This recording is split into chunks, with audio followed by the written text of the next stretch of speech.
మన ప్రభు అయిన యేసుక్రీస్తు నామంలో మీకు సమాధానము కలుగునుగాక. ఈరోజు ఒక చిత్రమైన దేవుని వాక్కు ప్రత్యక్షత మీతో పంచుకోవాలని నేను అనుకుంటున్నాను. అవి నేను పూర్తి పరిచర్యకు ఫుల్ టైం మినిస్ట్రీకి రాకముందు స్కూల్లో టీచర్గా ఉద్యోగం చేసే రోజులు. అప్పుడు కలిగింది ఈ వాక్కు ప్రత్యక్షత నాకు. సామెతల గ్రంథం 6వ అధ్యాయం 6వ వచనం చూస్తే, సోమరి నీవు చీమల యొద్దకు వెళ్ళుము, వాటి నడతలు కనిపెట్టి జ్ఞానము తెచ్చుకునము అని దేవుడు చెప్తున్నారు. అయితే అది ఆత్మ సంబంధమైన సోమరితనమా, భౌతిక సంబంధమైన సోమరితనమా అనేది తర్వాత ఆలోచన చేద్దాం. కానీ భూమి మీద ఉన్నటువంటి కొందరు మనుషులతో మాత్రము దేవుడు ఈ మాట చెప్తున్నట్టుగా ఉన్నది. అప్పుడు అనిపించింది, చీమల యొద్దకు వెళ్ళి మనుషులను జ్ఞానము తెచ్చుకోనమని దేవుడు ఎందుకు చెప్తున్నారు అనే ఆలోచన నాకు కలిగి నా చుట్టూ చూస్తే కొన్ని చీమలు నాకు కనపడ్డాయి. వాటిని పరిశీలన చేస్తూ వాటిని గమనిస్తూ నేను కొద్దిసేపు గడిపినప్పుడు దేవుడు నాకు బయలుపరిచినటువంటి కొన్ని విషయాలు చాలా అద్భుతంగా అనిపించాయి. అవును, ఇక్కడ మనము కొంచెం పంచదార వేసామనుకోండి, చీమలని రమ్మని మనము ఇన్వైట్ చేయక్కర్లా. చీమల్లో స్పైయింగ్ డిపార్ట్మెంట్ ఉంటుంది. కొద్దిపాటి చీమలు అంటే ఒక 10-15 చీమలు వచ్చి అక్కడ ఉన్నటువంటి వాటి ఆహారాన్ని పరిశీలన చేసి తిరిగి ఇంటికి వెళ్తాయి.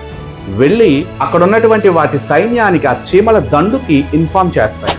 అవి వాటి ఆహారం దగ్గరికి చాలా క్రమశిక్షణతో, చాలా లైన్లో అవి వస్తూ ఉంటాయి. డిసిప్లైన్ వాటికి దేవుడు అనుగ్రహించినటువంటి వరమని నాకు అర్థమైంది.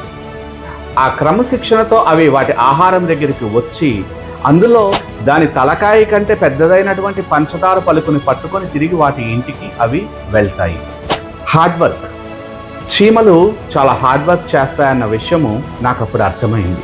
అంతేకాదు సుమా, అవి వాటిని మోసుకొని ఇంటికి వెళ్ళే క్రమములో 100 సార్లు అది కింద పడిపోయినా తిరిగి మరల దాన్ని మోసుకొని తీసుకొని వాటి ఇంటికి చేరుస్తాయి. డెడికేషన్. మధ్యలో ఎన్ని హర్డిల్స్ వచ్చినా, ఎలాంటి ఆటంకములు ఏర్పడినా, గోడ వచ్చినా, గొయ్యి వచ్చినా వాటన్నిటినీ దాటుకొని అక్కడ ఉన్నటువంటి వాటి ఆహారాన్ని మోసుకొని ఇంటికి తీసుకొని వెళతాయి. ఏ రకమైనటువంటి ఆటంకం ఎదురైనా అవి మాత్రము వాటి పనిని ముగించేంత వరకు ఏమాత్రము వెనకడుగు వేయవు. రాత్రి 1 గంటకు చూసినా, 2ంటికి చూసినా, 3ంటికి చూసినా, 5ంటికి చూసినా, మరుసటి దినము చూసినా అక్కడ ఉన్నటువంటి ఆఖర పంచదార పలుకు అయిపోయేంత వరకు అవి పనిచేస్తూనే ఉంటాయి. అది 1 రోజైనా, 2 రోజైనా, 3 రోజైనా ఏమాత్రము విశ్రాంతి తీసుకోకుండా పనిచేస్తూనే ఉంటాయి. ఇలా నలిపితే నలిగిపోయే చిన్న చీమకి దేవుడు ఇంత గొప్ప జ్ఞానాన్ని ఇచ్చాడా అన్న విషయం నాకు ఆ రోజు అర్థమైంది.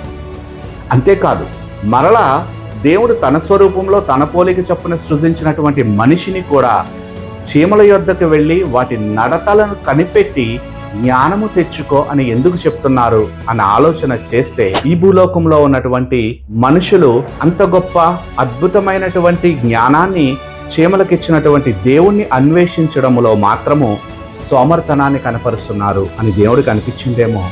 అందుకే ఈ మాటలు తన యొక్క జీవ గ్రంథంలో రాశారేమో అని నాకు అర్థమైంది. అవును, మనల్ని సృష్టించిన సృష్టికర్తను మనము కనుగొనడంలో మనము చాలా సోమరితనం కలిగి ఉన్నాము.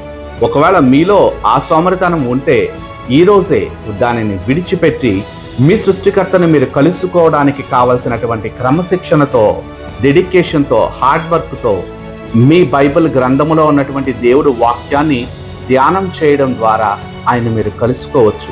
ఆ తర్వాత ఆయన మీ కొరకు సిద్ధపాటు చేసినటువంటి అన్ని ఆశీర్వాదాలను పొందుకోవడానికి దేవుని కృప మీకు అందుబాటులో ఉన్నదని మీకే అర్థమవుతుంది. ఈ విషయం మీకు అర్థమైందని నేను అనుకుంటున్నాను. God bless you all.